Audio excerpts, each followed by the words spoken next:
परमेश्वर का हम धन्यवाद करते हैं सभी मसीह भाई बहनों को। जय मसीह की। मेरे प्यारों, थोड़े समय के लिए प्रभु का वचन सुन ले। क्या जाने प्रभु की दया होगी और आपके जीवन में जो भी दिक्कतें चल रही है प्रभु उसको दूर कर देंगे। तो वचन सुनिए, प्रभु पर सारी बातों को छोड़ दीजिए, अपनी चिंताओं को। तो मैं वचन को पढ़ता हूँ और उसे आप ध्यान से सुने। यहाँ दो प्रकार के मनुष्य की बात है कि दो प्रकार के मनुष्य हैं, कौन किसके तरफ है, कौन किसके तरफ है। तो मैं वचन को पढ़ता हूँ। यहाँ पर यूहन्ना की किताब अध्याय 3 और वचन 18, जो उस पर विश्वास करता है उस पर दंड की आज्ञा नहीं, परंतु जो उस पर विश्वास नहीं करता है वह दोषी ठहर चुका है, इसलिए उसने परमेश्वर के इकलौते पुत्र के नाम पर विश्वास नहीं किया। दो प्रकार के लोग हैं, जो एक विश्वास कर रहे हैं और एक व्यक्ति विश्वास नहीं कर रहा है। तो जो विश्वास कर रहा है उस पर दंड की आज्ञा नहीं है। वो जो भी गलती किया है प्रभु उसका क्षमा कर देंगे, परंतु जो प्रभु यीशु मसीह को विश्वास नहीं किया तो उसको ऊपर क्या है, दंड है। और वो व्यक्ति क्या है, वो अलग किया जाएगा, वो धर्मियों के बीच से अलग किया जाएगा। अभी तो एक साथ है, परंतु समय आने पर वो उसको अलग कर देंगे परमेश्वर, और उस पर दंड है। दंड वाले व्यक्ति के लिए क्यों उस पर दंड आता है, क्या कारण है, वो भी वचन सुनिए।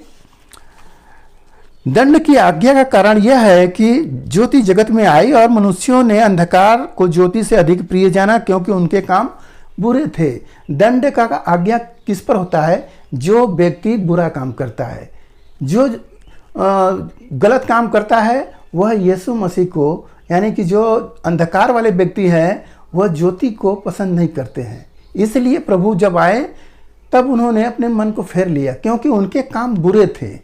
वो ज्योति को पसंद नहीं कर रहे, अंधकार में रहते रहते उनको अंधकार ही अच्छा लग रहा था, इसलिए वो प्रभु को नहीं ग्रहण किए और उन पर दंड की आज्ञा आ गई। हालेलुया। क्योंकि उनके काम बुरे थे, बुराई करना उनको पसंद था, इसलिए वो अलग हो जाते हैं।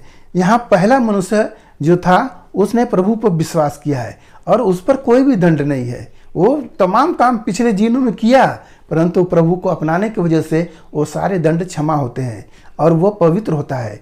जो प्रभु यीशु मसीह को अब तक नहीं अपनाया है और उसी पाप में बना है, तो उस पर दंड की आज्ञा है, क्योंकि उसके काम बुरे हैं। और सुन लीजिए वचन,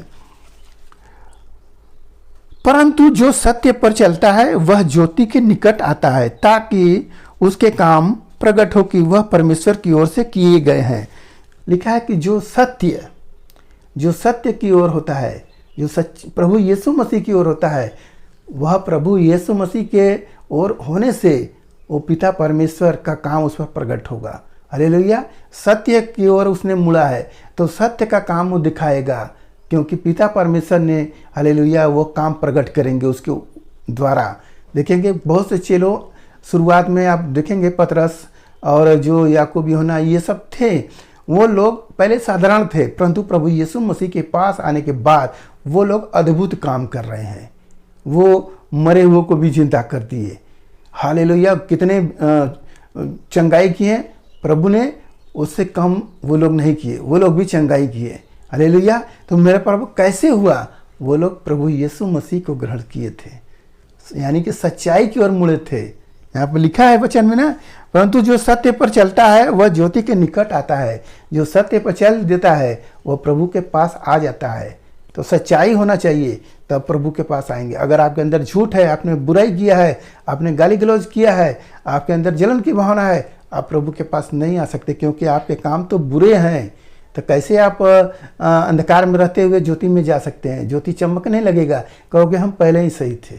इसलिए लोग भाग जाते हैं, प्रभु के मंदिर में आते हैं, उनको आग जैसा लगता है। मेरे प्यारों, आज के इस वचन से आपको पता हो गया कि जो पहला मनुष्य था वह पाप करता था, वो आदम था, वो पहला पाप करता था, वह पाप में गिरा था।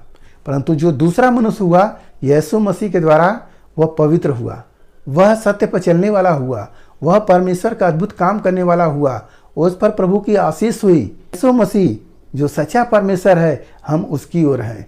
वह आदम की तरह नहीं कि हमें फिर पाप में गिरे। तो पहला मनुष्य नहीं, हमें दूसरा मनुष्य जो स्वर्ग से उतर के आया हमें उसे ग्रहण करना है, हम उसके अनुसार चलेंगे, तब पिता परमेश्वर का कार्य जो हम पर प्रकट होगा। हालेलुया। मेरे प्यारों, आज के इस वचन से जो कुछ मिला उस पर ध्यान करें, प्रभु आपको आशीष देंगे। आइए आपके लिए हम प्रार्थना करें।